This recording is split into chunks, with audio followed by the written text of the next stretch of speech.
अस्सलाम वालेकुम जी, क्या हाल है बेटा? आप सबका ठीक है?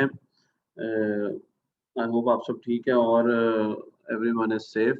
तो बेटा अपना ख़्याल रखें फ़र्स्ट ऑफ़ ऑल और बेहतर है कि आप लोग घर में ही रहें इन छुट्टियों में भी और ईद पे भी। एंड सेकंडली लास्ट वीक हमारा लेक्चर नहीं हो सका था।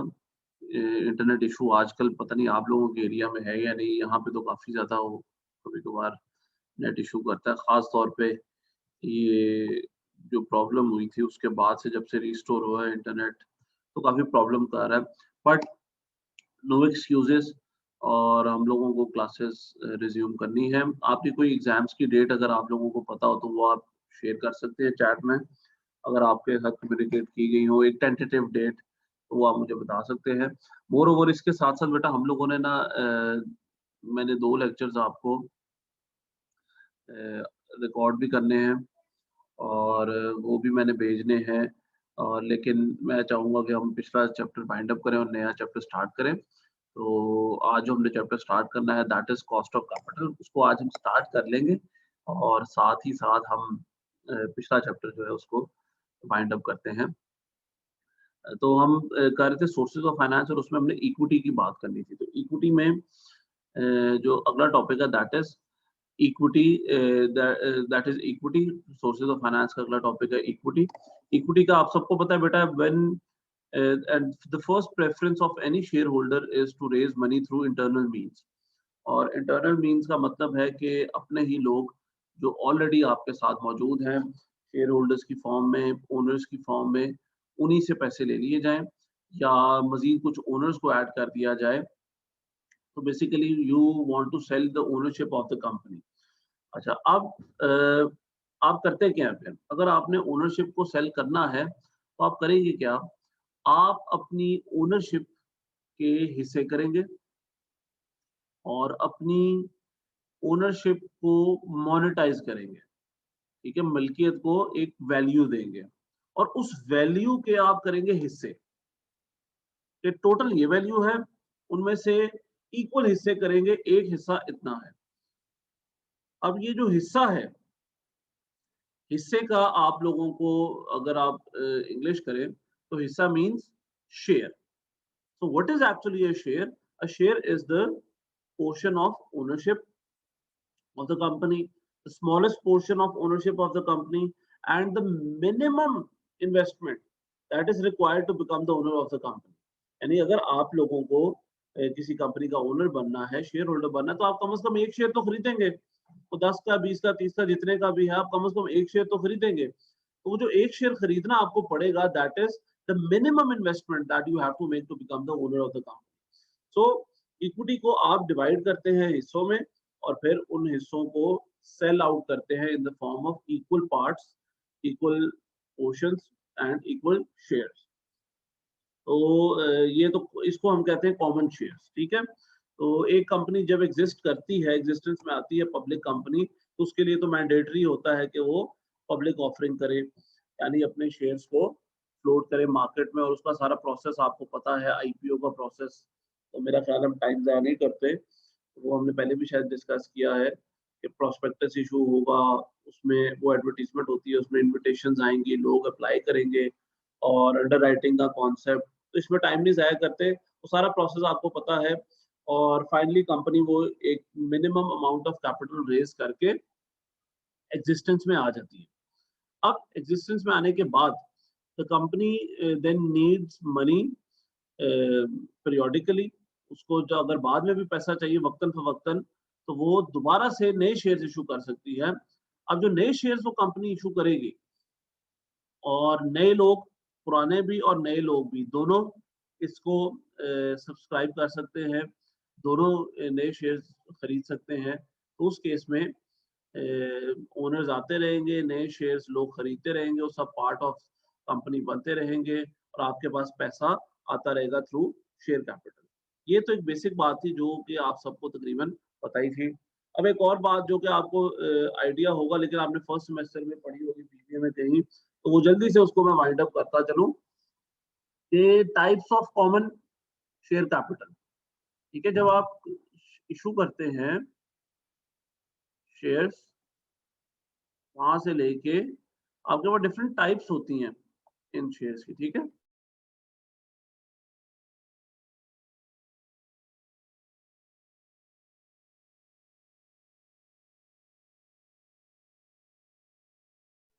अच्छा जी, फिर यहाँ पे जिस तरह मैंने, एक मिनट यार, ये स्क्रीन पता नहीं किस तरह।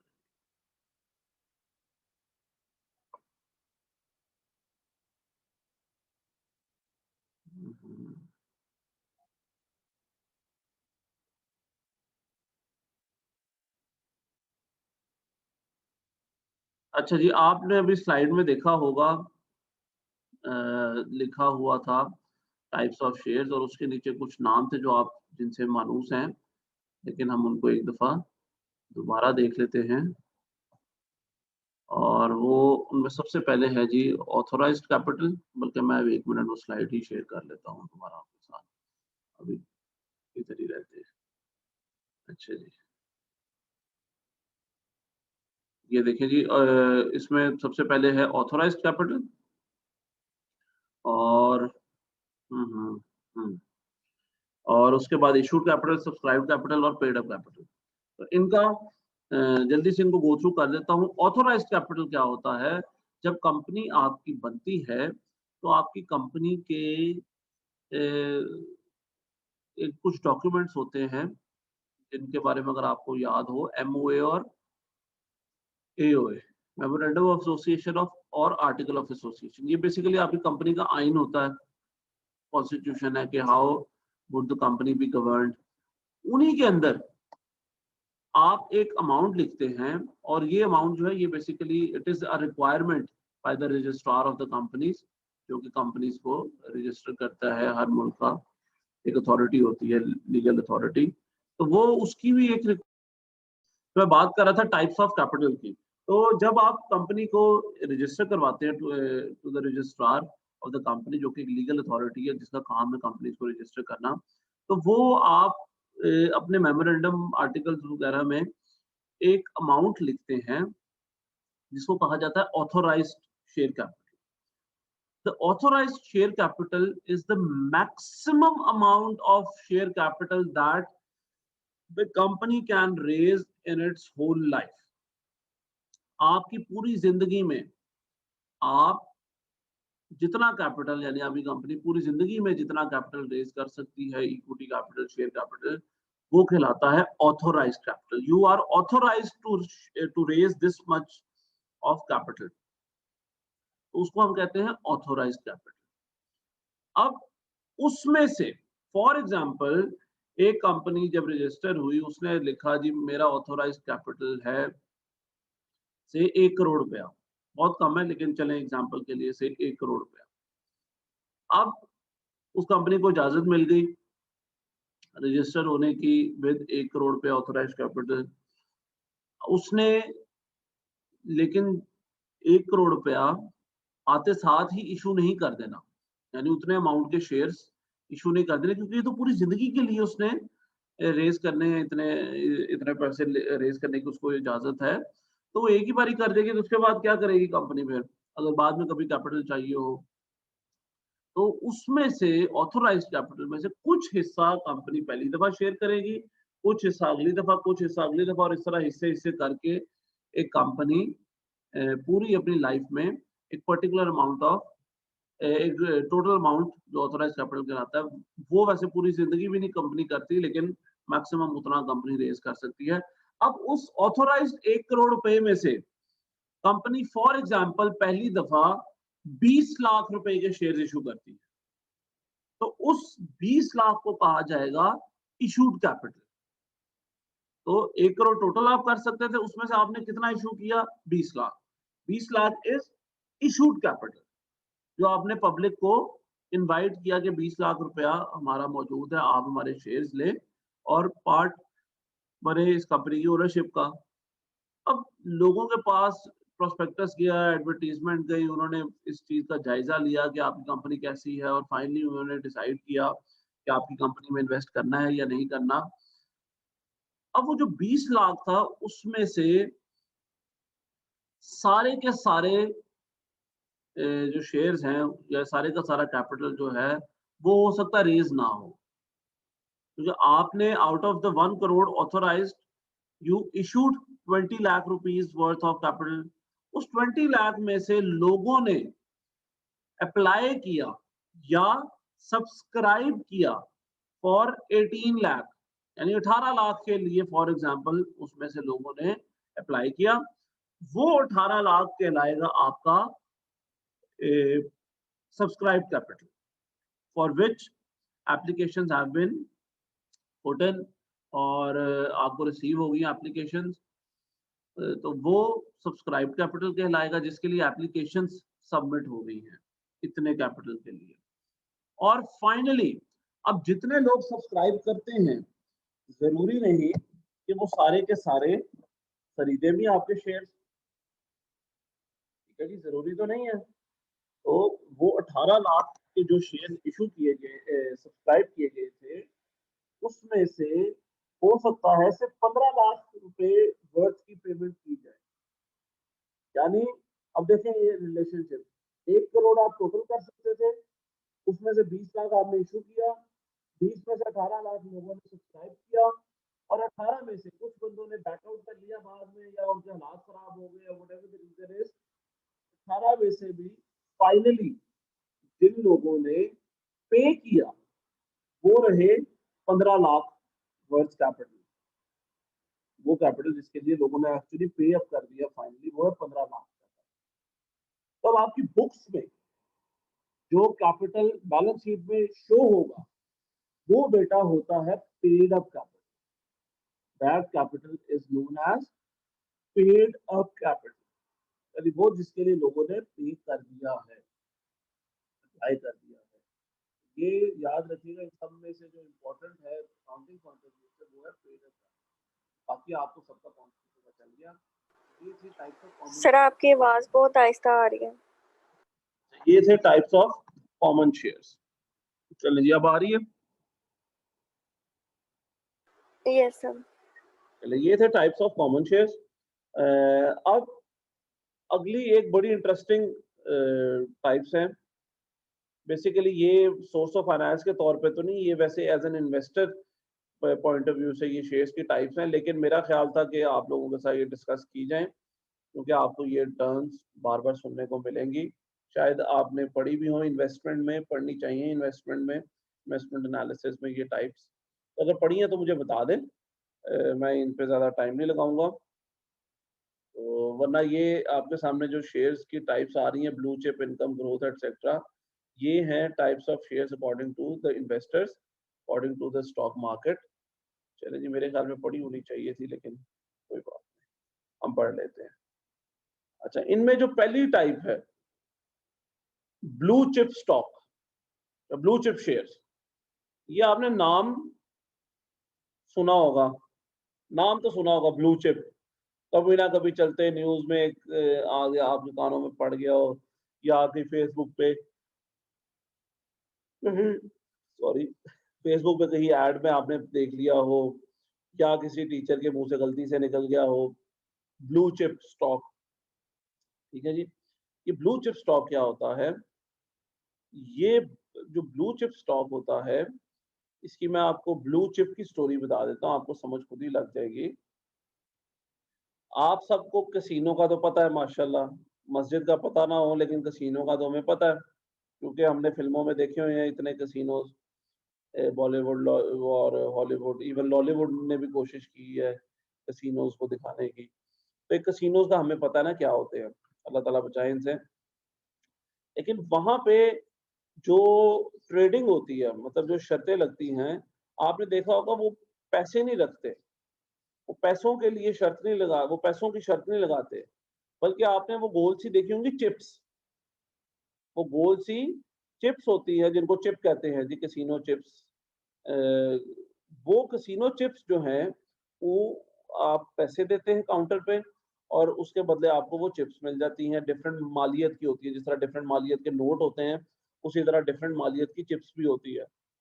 अब सॉरी, उनमें से एक जो चिप होती है उसका ब्लू कलर होता है, और आप ये देखें कि जिस तरह आपके डिफरेंट नोट होते हैं, उनके भी डिफरेंट कलर होते हैं। एक ग्रीन कलर का होता है, एक रेड कलर का हमारा 100 का नोट है, फिर ब्लू कलर के कुछ नोट हैं, डार्क ब्लू के हैं, लाइट ब्लू के हैं। तो ये हमारे डिफरेंट कलर के नोट्स होते हैं। इसी तरह चिप्स भी डिफरेंट कलर्स की होती हैं और उनमें एक चिप होती है blue chip, and the blue chip is the most expensive chip at the casino, the most demanded and the most expensive chip at the casino. Demanded तो नहीं कहें, लेकिन सबसे एक्सपेंसिव होती है। तो वहां से इनका नाम ब्लू चिप स्टॉक रखा गया। ये वो शेयर्स होते हैं स्टॉक मार्केट के जो कि सबसे महंगे होते हैं। और ये सबसे महंगे क्यों होते हैं, इसकी रीजन क्या है?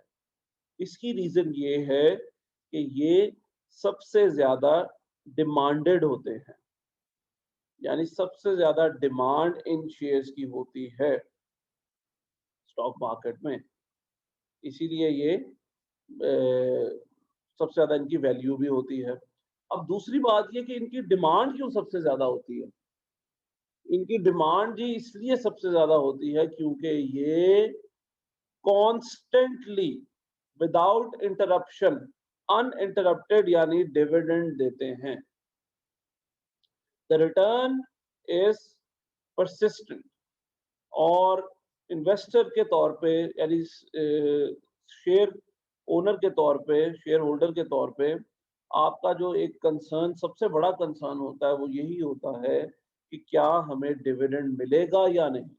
कितना मिलेगा ये तो बाद की बात है, ये सवाल आप लोग बाद में करते हैं अपने आप से।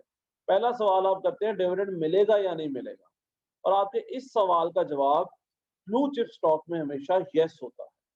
तो ये कंसिस्टेंटली डिविडेंड देती हैं ये कंपनीज, ये शेयर्स। तो इसीलिए शेयर होल्डर का जो सबसे बड़ा डर होता है डिविडेंड ना मिलने का, वो दूर होता है। इसीलिए शेयर होल्डर्स कोशिश करते हैं इनकी इनके शेयर्स खरीदने की, और इनकी वैल्यू भी इसीलिए सबसे ज्यादा होती है।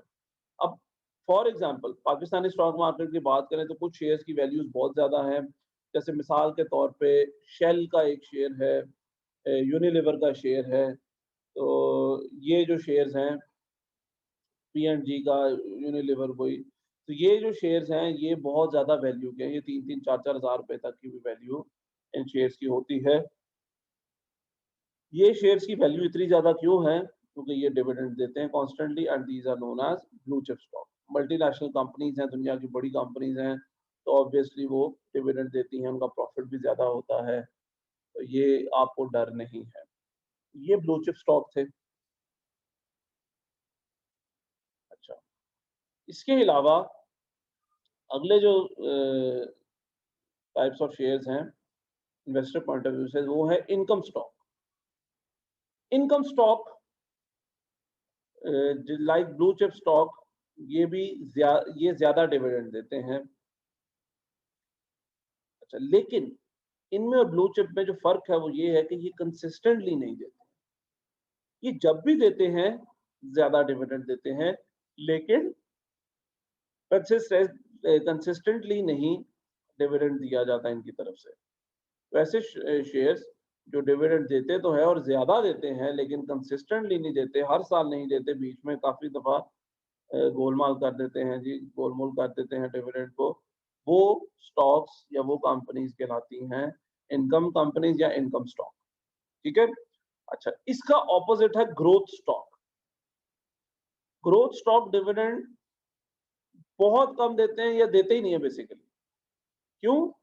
क्योंकि ये बिलीफ रखते हैं ग्रोथ के ऊपर।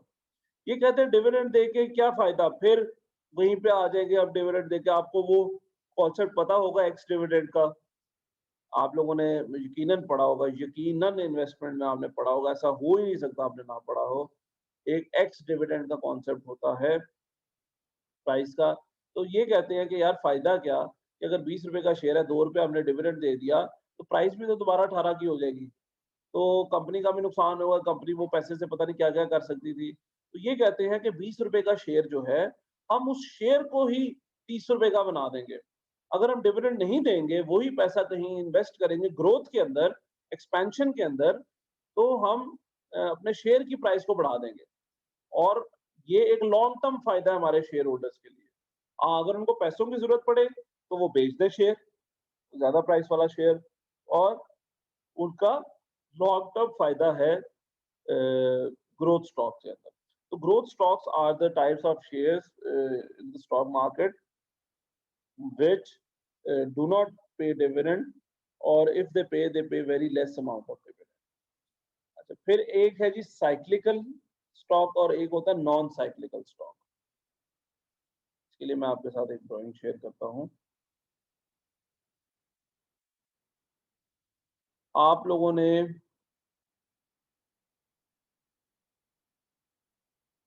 सॉरी, ये कुछ पढ़ा होगा, ठीक है, बिजनेस साइकिल के नाम से या इकोनॉमिक साइकिल के नाम से, ठीक है। इकोनॉमिक साइकिल आपने ये पढ़ा हुआ है। अब इसमें ये जो है पोर्शन,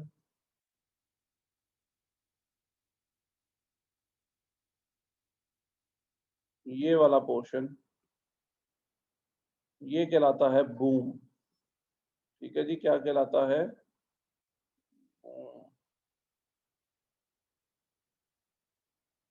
या इसको हम ग्रोथ भी कहते हैं।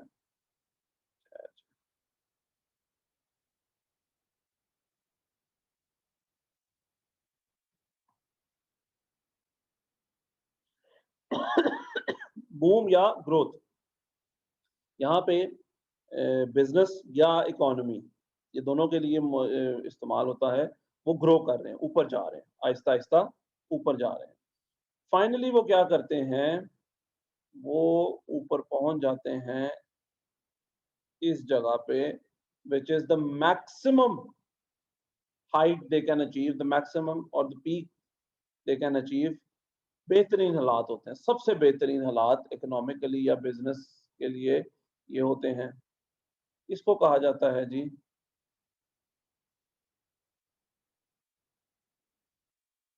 मैच्योरिटी।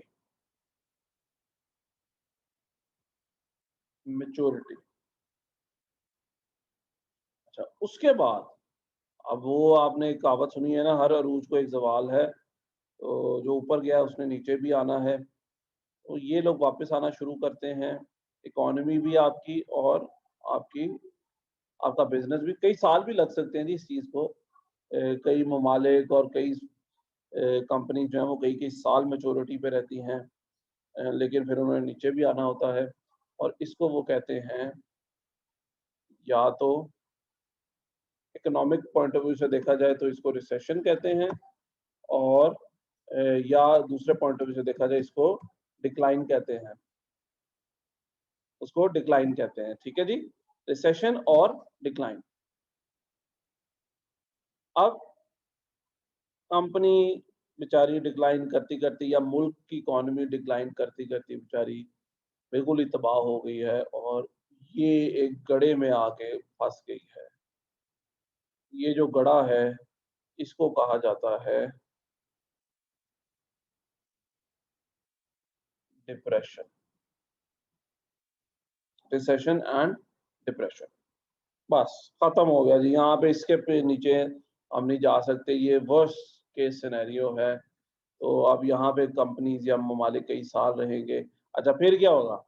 फिर डिप्रेशन में रहने के बाद फिर माशाल्लाह मेहनत करेंगे और ऊपर आएंगे, और यही काम फिर करेंगे और ये करते रहेंगे, ठीक है। तो ये एक इकोनॉमिक या बिजनेस साइकिल होता है। अब ये मैंने जो 2-4 मिनट ज़ाया किए, वो क्यों ज़ाया किए? ज़ाया तो नहीं, आपको समझाने के लिए कि जो स्टॉक की अब टाइप हम पढ़ने जा रहे हैं उसका रिलेशनशिप इस साइकिल के साथ है। और वो जो 2 टाइप्स हैं वो इकट्ठा ही पढ़ते हैं, वो है cyclical and non cyclical stock. Cyclical and non cyclical stock. A cyclical stock is a share, is a company whose performance is reciprocal या parallel to the economic cycle or the business cycle। यानी economic cycle की बात करें तो वो economic cycle के parallel चलती है या उसको रेसिप्रोकेट करती है। यानी बूम के टाइम पे इस कंपनी का या इस शेयर का बूम है, मैच्योरिटी के टाइम पे मैच्योरिटी है, रिसेशन के टाइम पे recession, and same goes for depression. अब ये कौन सी कंपनीज हैं, ये कौन से शेयर हैं?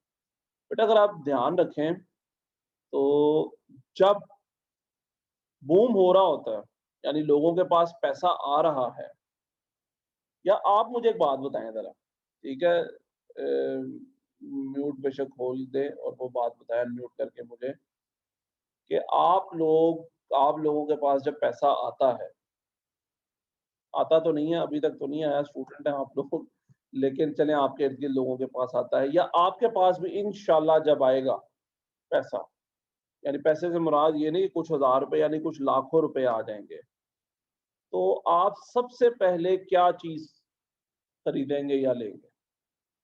कोई मुझे बताए जी, अगर शेयर करे अपना एक्सपीरियंस। आप लोग सबसे पहले क्या चीज खरीदेंगे?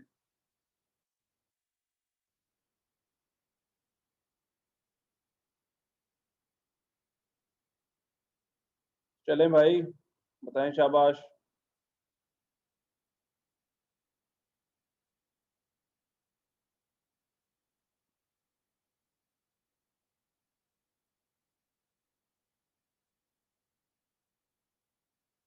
चले मिनाहिल बताती है।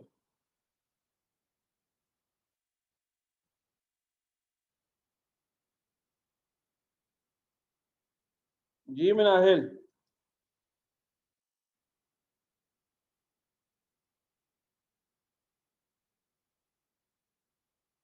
यार ये देखो ना, ये अब काम खराब है, ये फिर इसीलिए क्लास का कोई फायदा नहीं होता, लेक्चर रिकॉर्ड कर दे बंदा तो वो बेहतर होता है। मुझे किसी ने कहा भी कि जी लेक्चर रिकॉर्ड करने का क्या फ़ायदा, तो यही फ़ायदा होता है कि it's almost the same thing, यानी उसमें ये आपकी और हमारी एक सहूलत हो जाती है, अपनी मर्ज़ी से रिकॉर्ड और आप अपनी मर्ज़ी से देख सकते हैं, बट फ़ायदा कोई नहीं है देखें क्लास का। Now when I am asking you to participate, आप लोग नहीं आ रहे, तो चलें। जिसके पास जो नहीं होगा ऑब्वियस है वो वही परचेज करेगा। क्या नहीं होगा आपके पास, बताएं ना, कि आप वो मुझे सोच के बताएं कि क्या है। सर अब हम शेयर तो परचेज करने से रहे। आपके पास जब पैसे आएंगे, माशाल्लाह से काफी ज्यादा पैसे आ गए, लाखों रुपया, तो आप सबसे पहले क्या चीज लेना पसंद करेंगे अच्छी सी? सर घर। हाँ शाबाश, बिल्कुल ठीक बात है, तो आप सबसे पहले घर लेना पसंद करेंगे। Very good. और कोई चीज ही आपके जहन में आती हो? सर इन्वेस्टमेंट करेंगे। इन्वेस्टमेंट करेंगे, शाबाश, ये बहुत ही कोई मोहतात बच्ची है। मौजे नहीं करनी यार, एंजॉय करो, पैसा आया इतना है, उसको खर्चे करो। और क्या लेंगे जी? लड़के कुछ बता सकते हैं, लड़के क्या लेंगे? लड़के मैं बताता हूँ सबसे पहले क्या लेते हैं। चलो भट्ट साहब बताएं जरा, लड़के क्या लेते हैं जी सबसे पहले अगर उनके पास पैसे आ जाएं?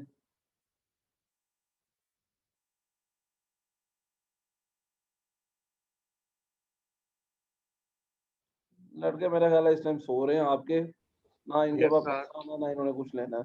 जी भट्ट साहब। जी सर। क्या लेते हैं जी लड़के सबसे पहले जब उनके पास लाखों रुपए आ जाए, बहुत पैसे आ जाए? बताना जरूरी है। हाँ जी, बताना जरूरी है।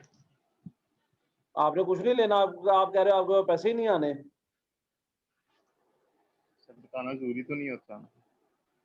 तो वो गरीब ही रही फिर पूरी जिंदगी है। अच्छा चलें जी, मैं बता देता हूँ। बेसिकली आप लोग भी यही चीज करेंगे, और अमूमन लड़के भी करते हैं, जब उनके पास ज्यादा पैसे आते हैं तो वो सबसे पहले गाड़ी लेते हैं, ठीक है, और उनकी कोशिश होती है कि गाड़ी ली जाए, क्योंकि घर जो है वो तो करोड़ों की बात है, वो तो आजकल के दौर में तो आप भूल ही जाएं, लेकिन चलें फिर भी सबसे पहले जब हमारे पास कुछ लाख रुपए आते हैं तो गाड़ी लेने की कोशिश करते हैं, जितनी भी ली जाए। और इसी तरह घर की बात की आपने। अच्छा, लड़कियों में और चीज, लड़कियों को ज्वेलरी का शौक होता है, कुछ को चले आजकल काम में अच्छी बात है, लेकिन वो फिर ज्वेलरी लेना पसंद करेंगी, डायमंड सेट लेना पसंद करेंगी, गोल्ड सेट लेना या कोई गोल्ड की चीजें लेना पसंद करेंगी, और डिजाइनर ड्रेस लेना पसंद करेंगी। ठीक है, तो ये जो चीजें मैंने आपको बताई हैं सारी की सारी, ये सारी की सारी लग्जरी आइटम्स हैं मोस्टली। ठीक है, इनमें से ये सारी लग्जरी आइटम्स हैं। सो बेसिकली जब ग्रोथ हो रही होती है, बूम हो रहा होता है, तो ये जो लग्जरी आइटम्स होते हैं इनकी सेल्स भी बढ़ रही होती हैं। लोगों के पास पैसा आ रहा होता है तो वो लग्जरी की तरफ जा रहे होते हैं। नेसेसिटी तो सबकी पूरी हो ही रही होती है, तकरीबन दाल रोटी तो सब खा रहे होते हैं, लेकिन जब एक्स्ट्रा पैसा आना शुरू करता है तो लोग लग्जरीज की तरफ जाते हैं। ठीक है, तो ये ऐसे स्टॉक जो लग्जरी स्टॉक ऐसा स्टॉक जो लग्जरी स्टॉक कहलाता है, जिसमें मैंने आपको बताया कि ऑटोमोबाइल इंडस्ट्री, आपकी जो ऑटोमोबाइल इंडस्ट्री है that is a luxury industry, वो बढ़ती है बूम के अंदर बहुत ज्यादा। और आपकी ये जो ज्वेलरी इंडस्ट्री है ये बढ़ती है, कंस्ट्रक्शन इंडस्ट्री बढ़ती है, लोग घर बना रहे होते हैं, इस तरह हमने बात की। तो ये सारे साइक्लिकल स्टॉक्स हैं, यानी इनकी परफॉर्मेंस डिपेंड करती है on the performance of the economic cycle. तो इनके शेयर्स भी बढ़ेंगे। अच्छा, फिर मेच्योरिटी, जब मेच्योरिटी अचीव कर लेते हैं यानी एक मैक्सिमम जगह पे जाके स्टेबल हो जाते हैं, पीक पे जाके, तो ये जो शेयर्स हैं इनकी प्राइसेस भी और इनकी जो कंपनी है उनकी सेल्स भी, उनका बिजनेस भी एक जगह पे जाके स्टैग्नेंट हो जाता है। फिर इसी तरह रिसेशन जब होती है, जब पैसा जाना शुरू होता है इकोनॉमी से लोगों के पास से, तो लोग सबसे पहले भी किस चीज से हाथ धोते हैं, या फिर हाथ नहीं भी धोते तो नई चीज क्या नहीं लेते, उनमें भी लग्जरी आइटम्स है। गाड़ियां बिकना बंद हो जाती हैं, लोग गाड़ियां नहीं लेते। ठीक है, और इसके अलावा ज्वेलरीज नहीं लेते, या लग्जरी आइटम्स, कंस्ट्रक्शन कम हो जाती है, लोगों के पास पैसा नहीं होता है जमीन खरीदने का या घर बनाने का। तो ये रिसेशन और फाइनली डिप्रेशन भी इसी तरह होता है कि लोएस्ट पे आ जाती है कंपनी, ये स्टॉक। तो ये साइक्लिकल स्टॉक्स होते हैं विच depend on the economic cycle. इसी तरह एक नॉन साइक्लिकल स्टॉक होते हैं। अब ये फिर आप लोग सोच रहे हैं, मैं भी पूछने लगा हूं आप लोगों से। ठीक है, नॉन साइक्लिकल स्टॉक होते हैं जिनकी परफॉर्मेंस या प्राइस या सेल्स डिपेंड नहीं करती ऑन द इकोनॉमिक साइकिल, या इतना ज्यादा डिपेंड नहीं करती। ठीक है जी, फॉर एग्जाम्पल कोई आपके ज़हन में आती है बात?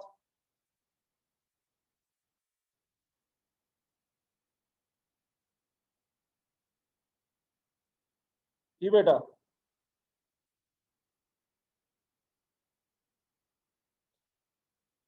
कोई ऐसी चीज आप चले सोच लें कि आपके हालात अच्छे हों या बुरे हों, आपने वो चीज लेनी ही लेनी है। यानी आपके हालात जितने मर्जी बुरे हो जाए आपको। आएंगी ना। जी जी, थोड़ा ऊंचा बोले। सर नेसेसिटीज आएंगी। क्या बात, नेसेसिटीज फॉर एग्जांपल जी महवेश, फॉर एग्जांपल खाना हो गया, खाना फूड, खाना हो गया। और माशाल्लाह गुजरांवाला वाली हम, वो तो कब्र में भी जाके माशाल्लाह खाना नहीं छोड़ेंगे इंशाल्लाह। तो खाना बिल्कुल ठीक बात है जी, और ये बिल्कुल मैं एक्सपेक्ट करता हूँ गुजरांवाला की आवाम से, ये आंसर सर फहरिस्त होना चाहिए। और इसके अलावा पहनना नहीं छोड़ेंगे। इसके अलावा आप लोग जो और एक बड़ी बात है, बीमार होना नहीं छोड़ेंगे और दवाइयाँ खाना नहीं छोड़ेंगे। तो कुछ चीज़ें जो नेसेसिटीज हैं वो तो साइकिल पे डिपेंड नहीं करती। खाना, तो खाने से रिलेटेड फूड इंडस्ट्री जितनी भी है, अब फूड में भी ना, वैसे अगर डिटेल में जाएं तो एक लग्जरी फूड होता है, एक नेसेसरी फूड होता है। वो एक बात की बहस हम इसमें नहीं पढ़ते, बट फूड इंडस्ट्री ओवरऑल और आपकी फार्मास्यूटिकल इंडस्ट्री ओवरऑल के लोगों ने बीमार भी होना है, उन्होंने दवाइयाँ खानी है, बल्कि ज्यादा बीमार होते हैं ना रिसेशन और डिप्रेशन में, तो ज्यादा दवाइयाँ बिकती हैं। लेकिन उन्होंने बीमार भी होना है, खाना भी खाना है, पहनना, टेक्सटाइल इंडस्ट्री भी ओवरऑल अगर देखा जाए, एक्सपोर्ट्स निकाल दें अगर, तो टेक्सटाइल इंडस्ट्री भी आपकी चलती रहती है उसी पेस के साथ। So these are the examples of non-cyclical stocks. ये आपकी irrespective of the cycle of the economy, ये stocks की performance same रहती है. अब being an investor आपने ये बात ज़हन में रखनी है. ये being an investor बता रहा हूँ मैं आपको, ये company point of view से नहीं बता रहा, इन्वेस्टर के पॉइंट ऑफ व्यू से, कि आपने ये जरूर देखना कि आप किस फेज में है इस टाइम इकोनॉमी की. अगर आप ग्रोथ समझ रहे हैं तो फिर ग्रोथ वाली इंडस्ट्री में जाएं.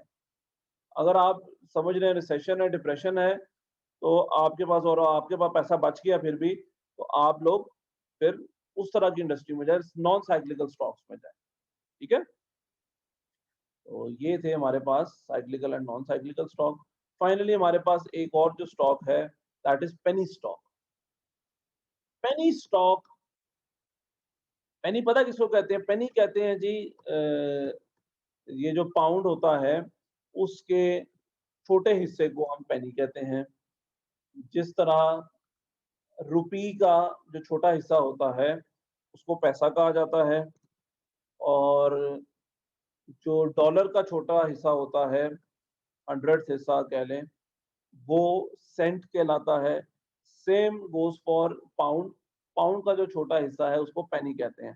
पेनी अंग्रेजी में भी मुहावरतन यूज होता है सस्ते के लिए.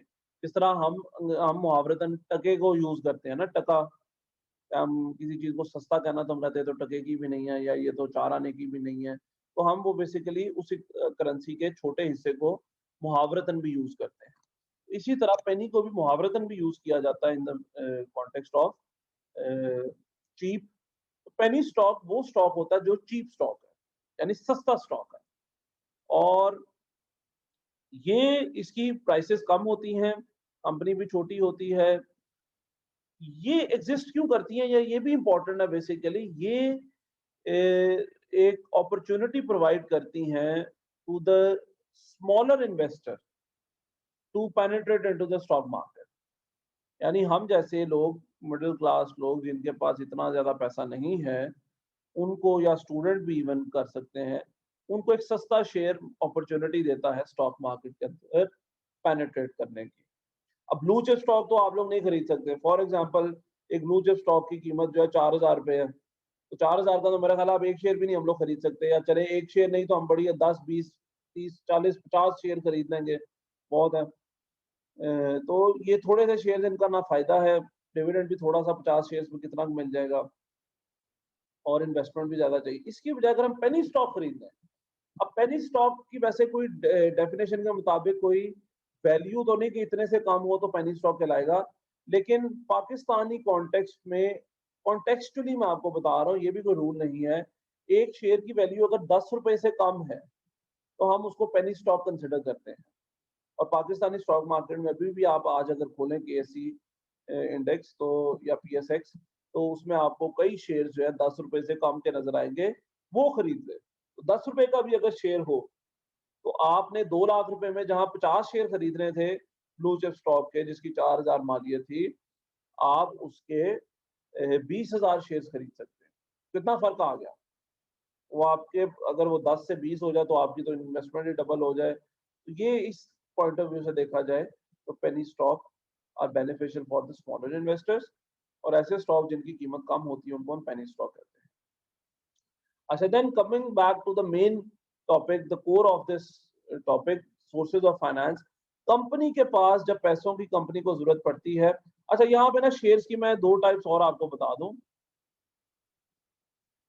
ठीक है, वो बेसिकली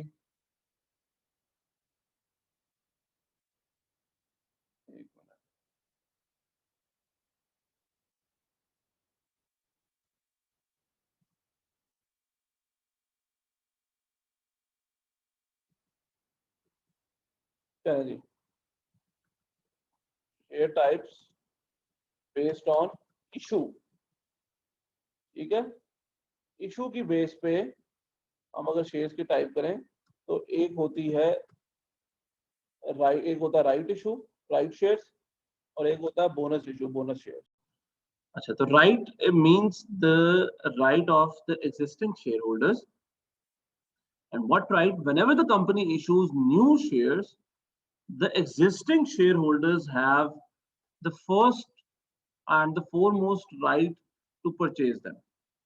यानी अगर कंपनी को नए पैसों की जरूरत है और उसने फैसला किया कि हम शेयर्स इशू करने जा रहे हैं, यानी कि ओनरशिप के थ्रू ही हम पैसा रेज करेंगे, तो सबसे पहले वो ये ऑफर करेंगे नए शेयर्स की to the existing share holders. ये क्यों होगा? क्योंकि अब देखें इसमें ना ये हम रियल लाइफ में भी ये कुछ सिनेरियोज इस तरह के करते हैं हम। फॉर एग्जांपल अगर आपने मकान किराए पे दिया हुआ है, ठीक है, और आपने फिर फैसला किया उसको बेचने का, तो ये एक जनरल रूल तो नहीं है, लेकिन एक कह नॉर्म है या एथिक है या प्रिंसिपल है कि आप जो एग्जिस्टिंग किराएदार है सबसे पहले उसको ऑफर कराते हैं, उससे पूछते हैं। अगर वो कई सालों से रह रहा है तो आप उससे पूछेंगे कि भाई मैं मकान बेचना चाह रहा हूँ, तो अगर आप खरीद सकते हैं तो आप खरीद लें, ठीक है। क्यों? क्योंकि वो ऑलरेडी वहां पे मौजूद है, वो उसको उस प्रेमिसेस को कंट्रोल कर रहा है।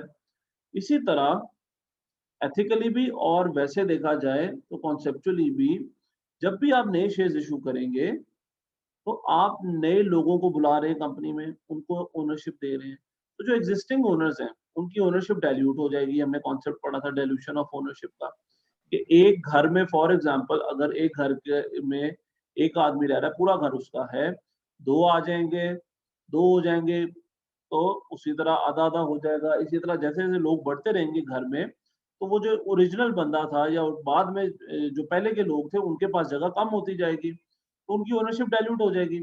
इसी तरह जो शेयर होल्डर्स होते हैं, जब नए शेयर होल्डर्स आते हैं उनकी ओनरशिप डाइल्यूट हो जाती है। तो companies what they do is they offer the existing share holders the first right to buy new shares. अगर वो रिफ्यूज कर दें कि यार ठीक है आप दे दें, हम तो नहीं खरीद सकते, हमारे पास पैसे नहीं है या हम नहीं खरीदना चाह रहे, तो फिर आप जनरल पब्लिक के पास जाते हैं। This is known as right issue, ठीक है। और सब्सिक्वेंटली पहली के बाद जितने भी शेयर्स इशू होते हैं वो अमूमन राइट इशू के साथ ही इशू होते हैं, कि पहले हम एग्जिस्टिंग शेयर होल्डर्स को बुला रहे हैं कि वो आके नए शेयर्स खरीदें। एक डेट दे देते हैं ना, उस डेट तक जिन्होंने खरीदी है ठीक है, नहीं खरीदेंगे वो फिर पब्लिक को बांट दिए जाएंगे। फिर बोनस इशू होता है। अक्सर कंपनीज डिविडेंड ना देने की बजाय, डिविडेंड्स देने की बजाय और डिविडेंड्स ना देना हो उन्होंने, तो वो पैसे की बजाय वो नए शेयर्स इशू कर देती हैं इन अ रेशो, और वो रेशो जो है वो एग्जिस्टिंग शेयर होल्डिंग के मुताबिक होती है। फॉर एग्जांपल 2 for 1 का मतलब है कि अगर किसी के पास 2 शेयर्स है तो उसको एक शेयर एक्स्ट्रा मिल जाएगा। 5 for 2 का मतलब है 5 शेयर्स के बदले 2 शेयर्स मिलेंगे। ये कंपनीज अमूमन एग्जिस्टिंग शेयर होल्डर्स को बोनस इशू कर देती है, यानी शेयर्स नए इशू कर देती है। इसमें बाय से कोई नहीं आता। अच्छा, ये जो शेयर्स है ना, इनसे पैसा कोई नहीं आता कंपनी, हाँ इससे पैसा इनका बच जाता है। वो पैसा जो उन्होंने डिविडेंड में देना था वो पैसा उनका बच जाएगा। अब वो पैसा उनको डिविडेंड में नहीं देना पड़ेगा, तो बस, लेकिन एक्स्ट्रा कोई पैसा नहीं आता। तो चलें जी, ये तो शेयर की टाइप्स थी on the basis of issue. अच्छा, फिर coming to the core topic sources of finance, उसमें भाई एक जो सोर्स ऑफ फाइनेंस जो सबसे मैं कहता हूँ sought after source of finance है और जो सबसे ज्यादा यूज किए जाने वाला सोर्स ऑफ फाइनेंस है, that is retained earnings, reserves. आपको जब भी पैसों की जरूरत होती है तो आपकी लाइन क्या होती है ऑफ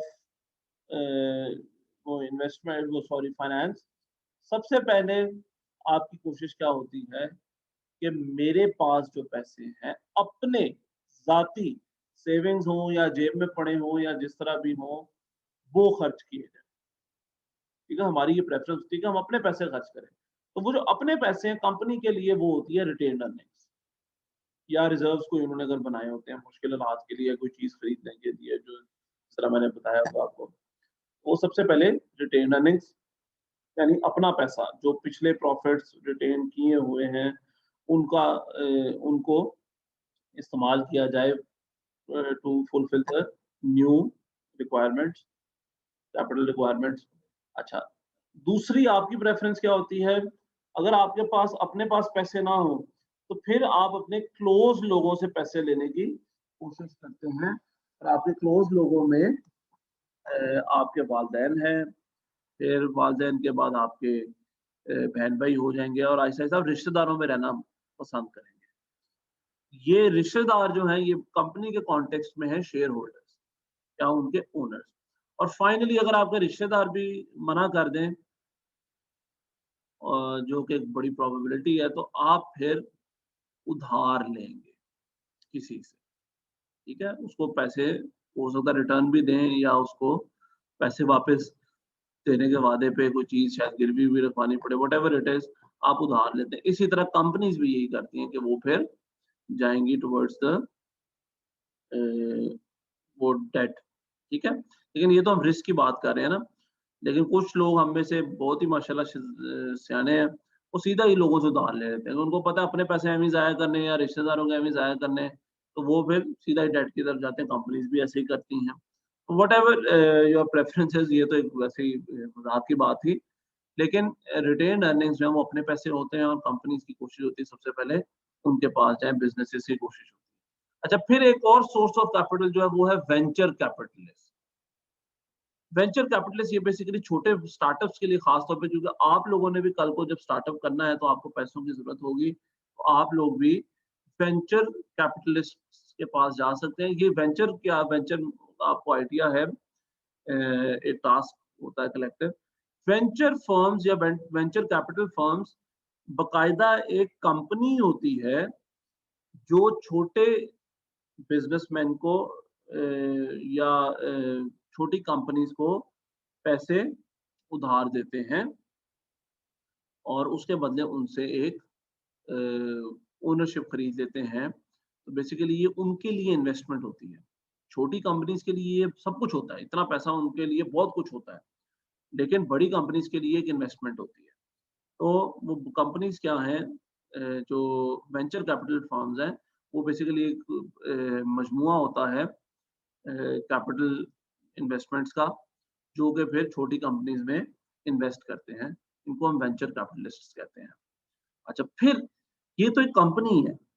इसी तरह कुछ इंडिविजुअल्स होते हैं।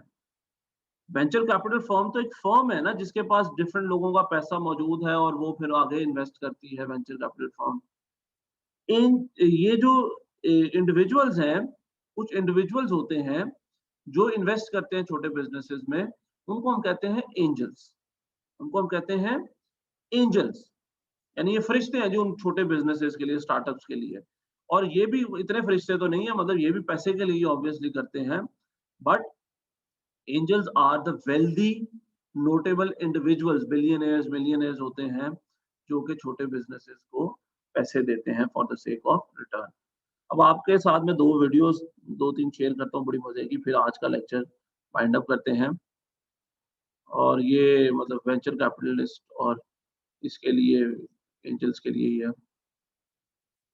ये एक वीडियो है वेंचर कैपिटल की, ठीक है? 2 मिनट की वीडियो, जल्दी से देखें, इसके बाद फिर हम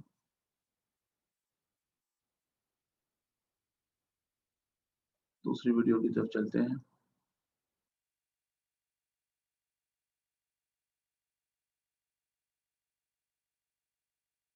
अल्लाह करे जी नेट आ जाए। About all the time in tech, but do you know what it is or how it works? Could you explain it to people at a party? Well, if not, we got you.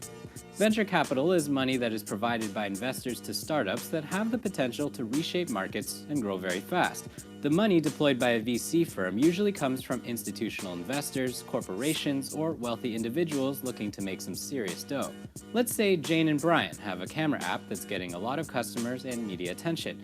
They know their little company could be ballin' one day, but the banks are hesitant to lend them money because they think it's too risky. But Marcus, a successful VC, looks at what Jane and Brian have done and thinks the benefits outweigh the risks. He gets to know the two, learns about their product, reads the business plan, and finds out how much they've done so far. Marcus likes what he sees and decides to invest in Jane and Brian's company. He does the same in varying amounts to other startups with similar potential, because in the VC game, you need a backup plan. About 3 out of every 4 startups fail, so a VC has to make sure the projects that do make money make enough of it to cover the losses of the failures. They also have to make sure that the parties who back them get a healthy return on their investment. Even with the risks, VCs love tech startups because of their ability to scale easily. As for how much money Jane and Brian would get, that depends on where their company is at. Seed funding is at the earliest stage, basically something to get the party going. Series A is for when the company has established product and market fit, started to make some serious buzz, and its customer base is growing fast. Series B is when the company has started to make some considerable revenue in select markets and is looking to expand operations. Series C and onwards is when the company has grown up and is likely operating on a global scale. It may be ready for an IPO, to be bought out by another company, or continue operating as a private firm. So let's say Jane and Brian have stayed in the game, gone through Series C, and are now ready for the next step. They decide to IPO, making their company public on the stock market. That goes well, and Marcus sees a nice return on his initial investment. So there you have it. Venture capital is a high-risk, high-reward game that funds innovative ideas and keeps the tech world going.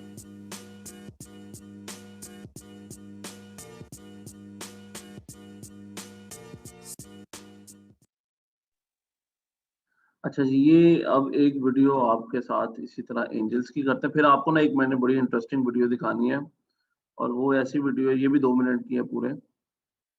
चले पहले मैं ये दिखा दूँ आपको।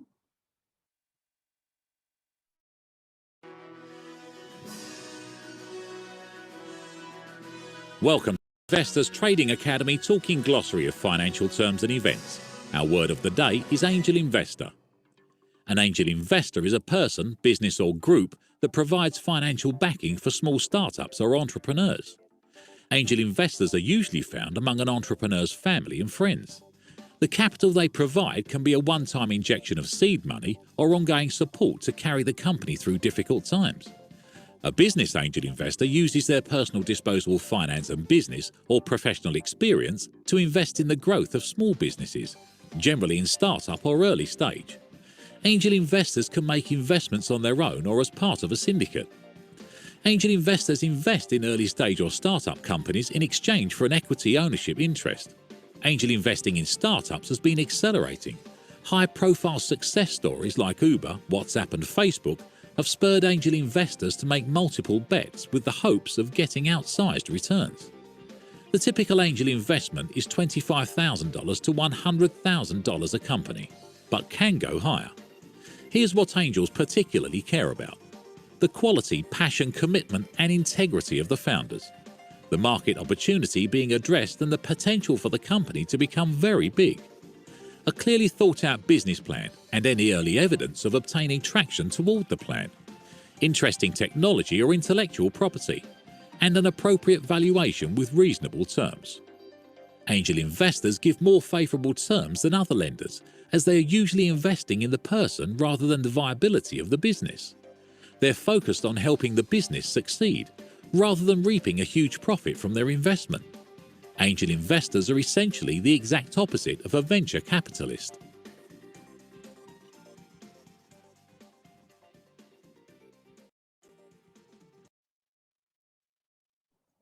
अच्छा चले, ये तो एक ब्रीफ सा ना इंट्रोडक्शन था एग्जांपल्स के साथ।